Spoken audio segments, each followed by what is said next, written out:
Hello and welcome to Down the Vent. My name's Joe and today we're going to be punching some robots and destroying some buildings in our preview of Titanomachina from Octopodi Games. Let's check it out.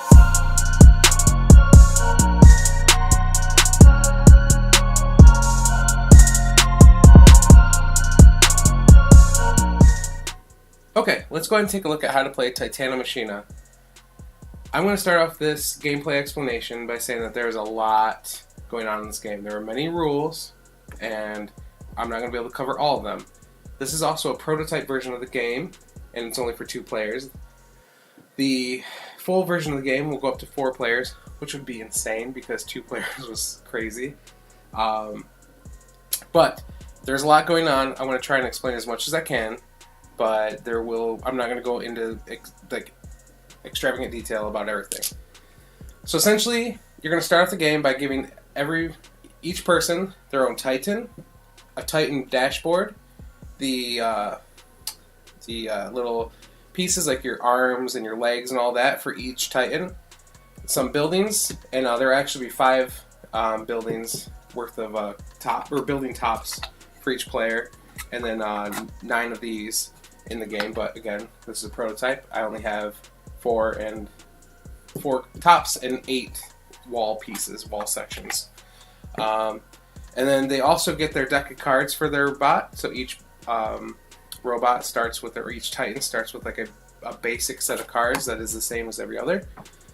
Then they're going to take all of their components and put it on their system diagram.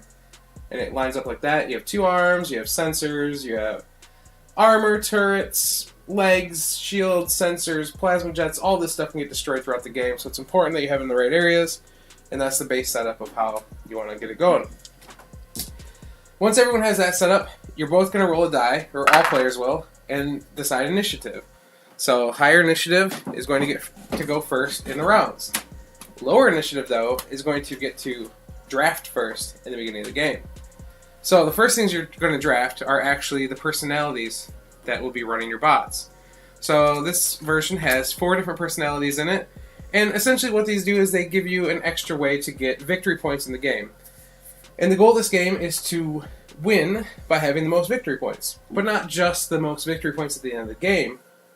If you are ever 10 victory points ahead of the next lowest person, so like blue player's at 11, yellow player's at 21, the game ends and the yellow player will win because they're 10 ahead. Even if you're not at the 18th round, you just win. So some of these, like this person here, says add 1 point for each surviving piece of friendly terrain when scoring. So that's like every building you have up, it gives you an extra bonus point. So let's go ahead and take that for the blue player. They get to choose first because they had the lower initiative. And then let's see here. This one gives you a point for every destroyed piece of enemy terrain. So we're going to take that one for the yellow player because that means the more buildings we can destroy of theirs, the more points we can get for ourselves, and also make them lose points. So it's almost like a 2-point swing every time we destroy a building, minimum. Alright, so after you do that, you're now going to take turns actually drafting crew and weapons for your bot. So your Titan doesn't start with any weapons assigned to it besides its arms and legs, which it can use to attack as well. So they start just like this. They're playing. You're going to be drafting weapons and actually putting the weapons onto the Titan, which is amazing. It looks so cool once you get your weapons on. My favorite is the claw. And they're walking around the board just like it makes it more realistic when you're shooting your rocket pod, and the rocket pod's actually on the hand that it is on your mech. So super cool. So you're gonna take turns drafting these things here, and the cool thing to note about these is that they have, well, let's just go over the cards here. So in the top right of every card is its cost, its charge. That's not what it costs to buy it, that's what it costs to play the card.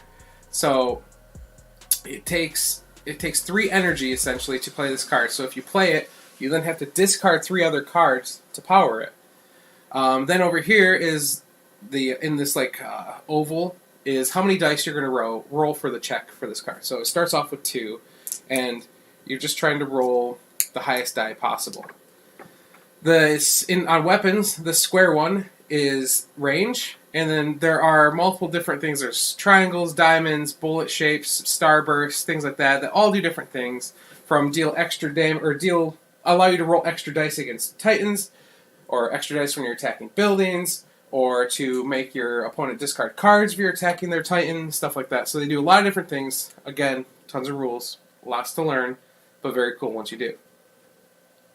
So that's the basic of the cards. All the cards have the top left, the top right, and the bottom there.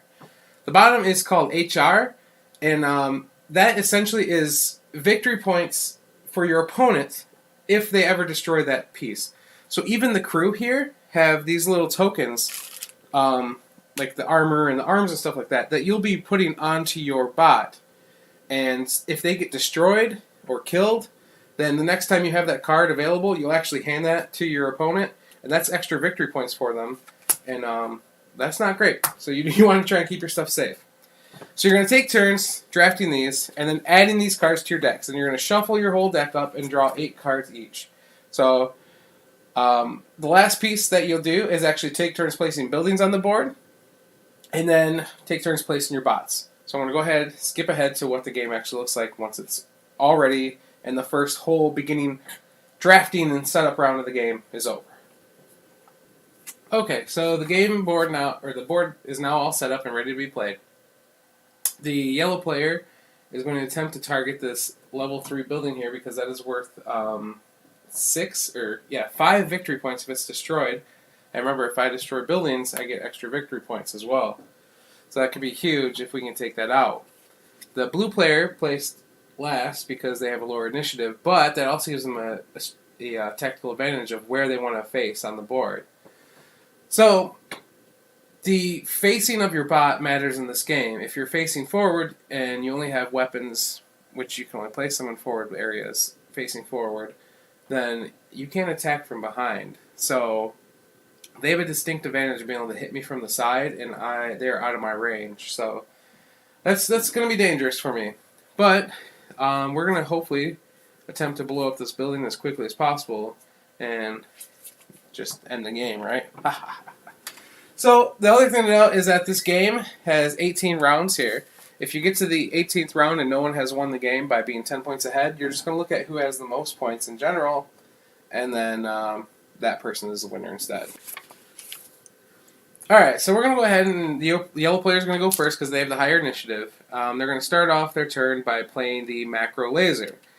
The macro laser has a cost of 3 to play. It allows me to roll 3 dice. It has a range of 5, and then it'll allow me to roll 1 extra die because of the triangle if I'm attacking the Titan, because that's armor piercing. I'm not attacking the Titan. I want to attack the building right ahead of me. So I'll get the 3 dice, and I have to pay the 3 cards as well here. So let's go ahead and do that. 1, 2, 3. Okay. And now I get to roll my 3 dice. From these dice, you're going to choose 1 to be your result. If there was a shield, if there's ever a shield blocking your target, the shield token will be removed, and it'll remove the highest die that you rolled. If there's multiple shield tokens, they'll remove equal amount of dice. So, no shield token, so I'm going to get rid of the 3s, and I got a 5. On a 1 to 3, you will do a light damage, which is essentially 1 damage to an object. On a 4 or 5, you will deal heavy damage, which is 2 hit points of damage. And on a 6, you'll actually deal 3 damage. If you do 3 damage to any item on a person's board, so like if I attack the arm and deal 3 damage to the arm place, it's destroyed. They can't take 3 damage. Buildings, however, take 2 heavy damage per wall segment. So this will take 1, 2, 3 hits of heavy damage to destroy. So we're just going to go ahead and put that heavy damage on top, and that's a good start to destroying that building. You can remove a wall from it if you'd like to try and make it easier to destroy later on, but we're not going to do that. Not yet. Alright. So, it is the blue player's turn. They actually had this card already out here, so that you're supposed to both play your cards and then take turns in initiative order activating them. So, they're going to go ahead and have these 3 here. And they're going to use the laser battery. So, the laser battery has a cost of 3, it gets 2 dice, has a range of 4, which I'm only 2 away, so they're well in range. But it gets 1 extra damage when attacking a Titan. They are attacking me. I am a Titan. So when you attack a Titan, you can do 2 things. You can either target anything on that side of the Titan, so they're facing my left side, so they could hit the top item in any one of my squares here. So there's 3 squares. They could either hit my arm, my extra armor, or my shields. Or they can hit the weapon or anything that I've activated this round. So I've activated my macro laser, so they could target my macro laser if they'd like instead. They want to target my macro laser because that's a pretty powerful weapon, and if they can take it out, then they don't have to worry about me being able to deal as much damage from my left-hand side against this building. So they get 3 dice, 2 plus the 1 for the armor piercing. Oh man. And they rolled a 6. And a 6 will deal 3 damage, a light and a heavy. The components on your board cannot take that damage, so that will actually destroy my macro laser. That means they get this card, and that gives them 4 victory points now. So now they're in the lead. That was a good start for them. That was a good roll. So now we'll go back, and it's still the same round. You keep going back and forth until all players pass. Let me see here. I want to play this card here and discard those 2 to activate it. And this player is going to play this here and discard this to activate it. So now we go in turn order. I am going to play my arms. So your arms is part of your limb system. You have 2 arms, 2 leg cards in your deck, and they take 2 to activate. And when you activate them, you get to roll a die and then move however many squares that die is. 6. Perfect. I'm trying to get away. So when you move, you cannot just turn at will. Each 45-degree angle turn costs 1 movement point. You can also move backwards for 2 movement points or move sideways for 2 movement points. We want to get out of this guy's range, just away from him if possible and out of sight. So we're going to go 1, 2, 3, 4, 5, 6. That should take me out of line of sight from the blue player, because line of sight is always measured from the middle of the square you're targeting to the middle of your square that you're in. If any buildings size 2 or higher, which are these ones or these ones, are in your way, they block your line of sight. If any other Titans are in your way, they block your line of sight. Alright, so that's it for this person's turn. Now we go back to this player here. They are using their rocket pod. They have a range of 6 on it. So originally they wanted to target me, but now, because I'm gone, they might as well try to hit my building. So they paid the 1 cost. It gets 1 die, and it has a couple other abilities here. I can discard this one that looks like a bullet. Allows me to discard an extra card to add an extra die to the attack. And the diamond gives me that many extra dice when I'm targeting buildings. Well, that does sound pretty nice. So I want to add an extra card, so that'll give me 2, plus 2 more because of its ability to do the high explosive ability of this, where it adds 2 dice to building attacks. Alright, so I roll 2 6s, a 2, and a 1. Again though, you only choose 1 die, so this will do a heavy and a light damage to my building. 1 more light damage will equal 2 heavies. When there's 2 heavies on there, because there's only 2 walls, the building will be destroyed. That's me losing victory points. That's the blue player gaining even more victory points, getting closer to winning. The yellow player, so now we go back again to when everyone's going to play cards. The yellow player is going to pass. The blue player only has 1 card left as well, so he's going to pass. And we're just going to go ahead and take our cards. And now we go to the cooldown phase. So during the cooldown phase, you're actually going to take all your cards, and you don't discard them like most other games. You're actually going to sort them in whatever order you would like, and put them on the bottom of your deck. So my rocket pod's pretty good. I want to try and get that towards the top. My laser battery I really don't need for the blue player right now. So the rocket pod's all the way on the top. We'll do the same here with this player. I'm going to need some movement, I think, and I lost my good weapon here. So we're going to go ahead and put my legs on the top, because legs actually you roll 2 dice instead of 1. Do that. Alright, then each player is going to draw 5 cards.